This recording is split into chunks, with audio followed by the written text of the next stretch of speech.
Hello, I'm Luke Neller and welcome to Best Replays of the Week. In this episode we have a cunning defender, a Spähpanzer on a rampage, and a spectacular display from a T-49. Let's get started!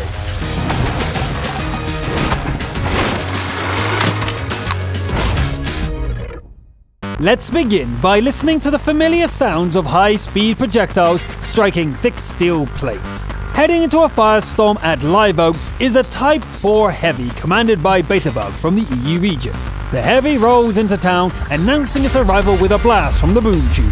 Early on, the match is more about punishing the opposition than tanking their shots. The Reds do try their best, but fighting this Japanese monster has to be demoralizing. It seems to shrug off any hits, and the return fire is truly devastating. The Moison at least should provide a challenge. Sparks fly off the armor in the clash of titans, but for the longest time, that is all that happens. Beta-Bug's teammates tip the scales as the German gunner finds a chink in the armor. This inspires the gunner to pay it back in kind. Farewell, O worthy foe! The endgame starts 4 against 4, but the squishy teammates aren't long for this world. The open ground here seems a little too dangerous, even for a wall of steel. The other side of the hill has healthier climbers. The Tier 9 Leopard attacks with courage, causing severe damage. The IS falls back to firing HE rounds. It's mostly just annoying, but the damage is mounting up. Ouch! This is actually starting to get serious. The Type 4 is a mighty beast, but even dragons can be slain. Reload seems glacially slow, but the payoff was worth the wait. Boom! Just one more to go. Make no mistake, the IS could totally win this, but it's not going to. A single mistake is all that it takes, and the steel wall remains unbroken. 8,000 damage, nearly 9,000 blocked, and an impressive number of kills. The HE shells did a surprising amount of damage, but the steel wall stood firm. Great job, Beta-Bug!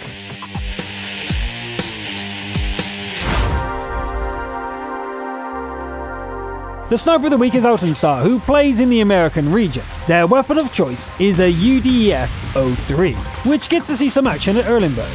Finding a good firing position is a bit of a challenge, but Altensaar does find it eventually. The location brings in a couple of kills, as well as a respectable amount of damage. A fast reverse gear comes in handy when the targets run out. Nice shot, but you probably shouldn't stay out in the open. Reds attempt a rather cheeky capture. The tall grass gives just enough cover for taking them apart in relative safety. The survivors try to run, but it's much too late for that. The slaughter is complete. The foes have been reduced to a few stragglers, such as the Easy 8 here. Let's put it out of its misery as well. A Tiger Porsche is a sturdier target, but that just means firing a few additional shots. The end result is the same.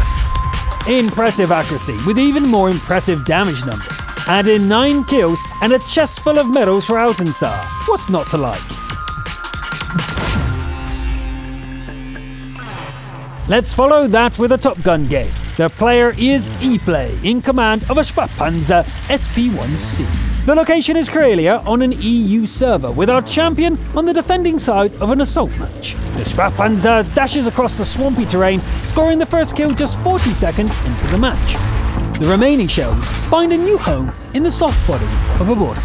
This is dangerous ground, but E-Play isn't going anywhere. The next trio of shells deals punishing damage to a Levin, which doesn't stick around to be finished off. The FCM likewise draws back when engaged. A critically damaged Škoda T dies on the second attempt, which leaves an extra round for securing an uneyed kill.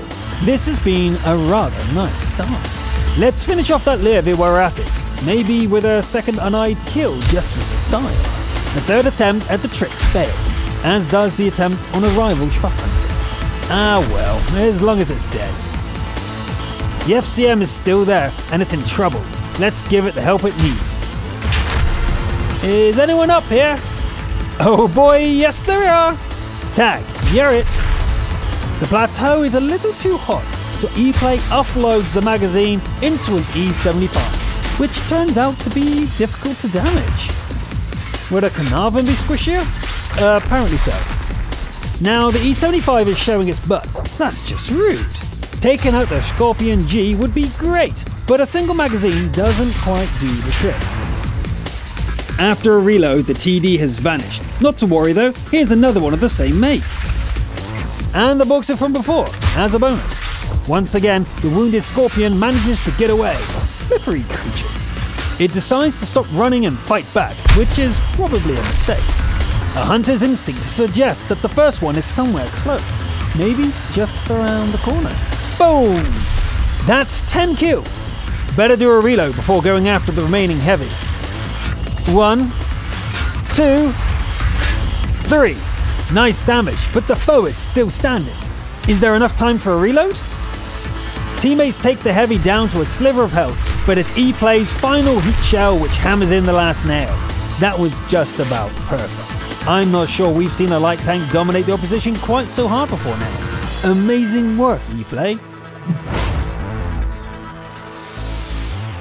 Staying on the EU servers, we'll go from Top Gun to Defender.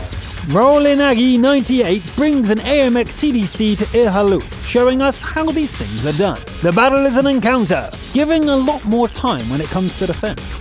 The first customer is an RU-251, loitering on the edge of the circle. Rolling Aggie has a pair of HE shells for soft-skinned targets like this one. The first round works like a charm, but the second one is a bit disappointing. As a consequence, a rival CDC gets in a shot before the kill is secure.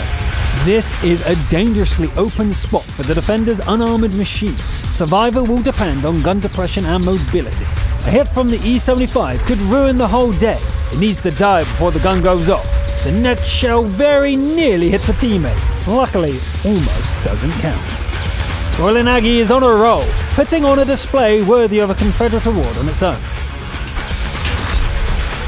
The rival CDC does some damage, but it doesn't live long enough to boast about it. The battle seems to be going quite well for the Greens until the team suddenly collapses. Another one bites the dust, but there's still 4 to go. I wonder if this Jagdtiger is going to do anything useful. The big TD does manage a kill before getting owned. That leaves 3 to deal with. And here we go. It's about time this turned into an actual Defender game. Since there's just one Kappa in the circle, our Defender has plenty of time to play this smart and sneaky. Since the Kappa can't be seen from here, let's take care of the others first. And speak of the devil, there's the SPG. It's likely the tank rather than the TD in the circle. Yep, there it is. There's no shot to be had from here, and the Reds will be waiting. Better head back the other way. Detection happens suddenly, and the quick draw contest isn't a great success on either side. The Waffen tracker pulls back for a moment before resuming its watch. Peeking out where it expects would be suicide. Here, on the other hand, au revoir, mon ami. Nicely done, but now the capture is getting uncomfortably close. I guess we'll see if the mobility of the CDC lives up to the hype. 99, 100, and reset! The T-34 is too strong to fight in the circle. Rolingi puts in another shell before sprinting away. Time is not really an issue, so the shots can be carefully set up. When Sixth Sense goes off, it's time to back off. In theory, the match timer could become an issue, but our Defender wraps up the game with almost a minute to spare. Not the most dynamic defense fight, but the opponents were completely outplayed. The early game was worthy of a Confederate award in itself, which is quite a trick combined with a 7th kill Top Gun, but with 100% reset, that makes it a Defender in my eyes. Rolling Aggie, you know what your name is. And now, let's wrap up the episode with a piping hot crucial contribution from the American servers, courtesy of WK France. The game is a Tier 9 encounter at Redshift, with a T-49 as the machine of the hour. And as you can see, Franz has brought along a friend. The action starts on the fly, without slowing down to aim. After circling around the hill, the next target is a rival T-49. The capture circle and its surroundings are a hot combat zone. Franz stays on the move, dealing damage as the opportunities arise. This Panther is so focused, it's almost a shame to break its concentration. Almost. With a 3 machine capture on the way, Franz is free to go hunting. Where do you think you're going? Some enemy hero seems to be sabotaging the capture, while our own champion is busy shutting down the artillery support. As their Kappas deal with the problem, Franz arrives to guard them from further interference.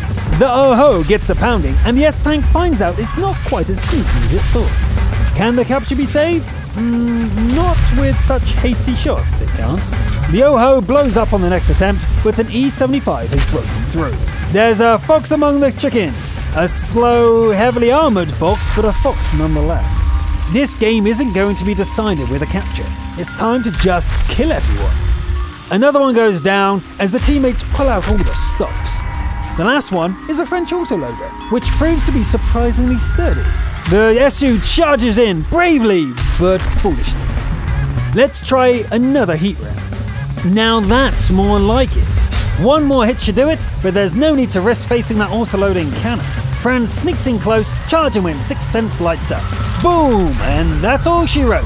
What an excellent game! An 8-kill Top Gun is pretty sweet on its own, but as that base experience shows, this one was something special. Well done, WK Franz! That's all for this episode. Nice aggressive games with plenty of skill. We look forward to seeing more of those from you guys. I'm Luke Nella, thanks for watching, and I'll see you next time. Boom! That's 11 kills. It says 10. I don't know why I said 11. I don't know how that comes out sometimes. Apparently I can't read English. Nice damage, but he foe stays up. The FCM, likewise, draws back when engaged. I'm still standing. Yeah. What? Ah. Au revoir, mon ami. Where's my coffee?